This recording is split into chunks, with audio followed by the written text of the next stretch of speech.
Hey all, I just returned from a very nice car trip across Europe and I'm still recovering from this 2000 kilometers drive, and we went to Brussels to pick up an award which as the Miners made it to the list of 100 best coffee shops in Europe. And even though I don't believe in all of these ratings, I found that it's a pretty good excuse for me to go for almost a week and enjoy the ride. So we did it. There were three of us in the car: me, Stas and Roman. Roman's our strategy director at the Miners and the guy I keep ending up on road trips with. If you've seen the Alps video or Vienna video, you already know him. Stas was the new one. He owns over 60 fitness studios, and this was pretty much his first real trip around Europe with money. So he was confused most of the time. Why do French restaurants close at 2 o'clock in the afternoon? Why there's nobody here on the air conditioner even though the car says it's 40 degrees, so even the Red Bull can gets so hot you cannot hold it. All fair questions for someone from what's supposed to be a developed part of the world. The food didn't help. We promised him European and gave him high-waist fries with mayonnaise twice in the first day. And when we finally made it to Champagne and finally should be getting the French dinner, it was meat and endless pile of more fries. No salad anywhere. He took it so personally, but we did warm him. But the best part of Champagne was underground. We went to, sorry for my French, Veuve Clicquot. The champagne itself is not my favorite, and as it's very commercial and very basic, I would say, but the best part was the building, or under the building, with almost 100 kilometers of cellars, dug out in old chalk pines, cold, quiet, 200 years deep. A widow took that company over her 20s and built something that's still there 250 years later, out of a mine. And as we're called the Miners, standing there I didn't think about the rating anymore. I was only thinking about how to build a company which would stand there for 200 years. So we finally made it to Brussels the next day, and the first surprise of the trip was the hotel. Roman has top status at Radisson, so he gets cheap rooms and free upgrades. So we let him book. For 200 years a night for the best room, which looked too good to be true. And it was too good to be true. Because the catch was the location, somewhere past the airport. We drove out there expecting the worst and walked into one of the nicest hotels in Belgium.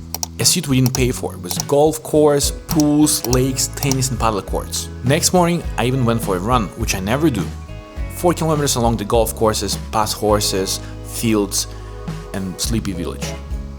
I'm not a runner, but I really enjoyed that one. The award was part of the World of Coffee, the big festival. So the trip wasn't just a junket.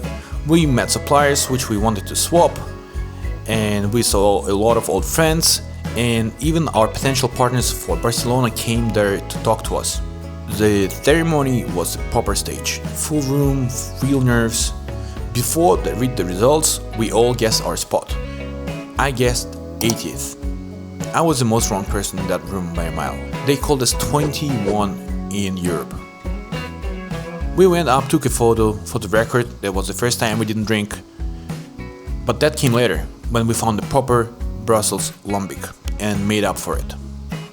The biggest surprise was the city itself.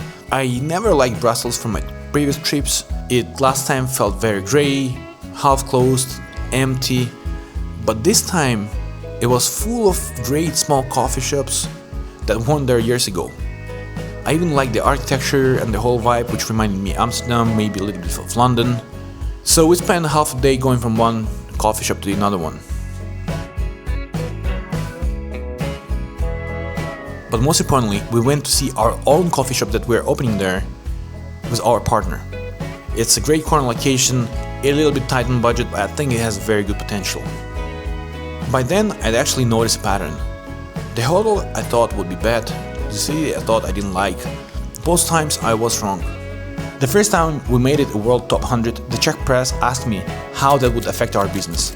I said it wouldn't affect us at all. And while my co-founder was writing his part of the response, which usually takes him a couple of days, revenues in every of our coffee shops went up 10 to 20%. And then every news media covered the case and named us the only cafe that made it to the list. So back then, the ratings worked. But I don't think they really do anymore, as there are so many of them right now. And there are a lot of cafes that shouldn't be on the lists. And more of them there are, the less each one matters. We've been in the world top 100 twice. And recently Monocle put us in their global top 25 list. And I'm glad people notice, I'm glad we're making to the lists, but I don't think these lists matter anymore. I'm glad we got to the 21.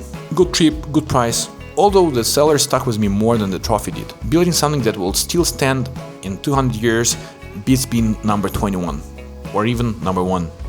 Thanks for watching, see you in the next video. Ideally somewhere with air conditioner.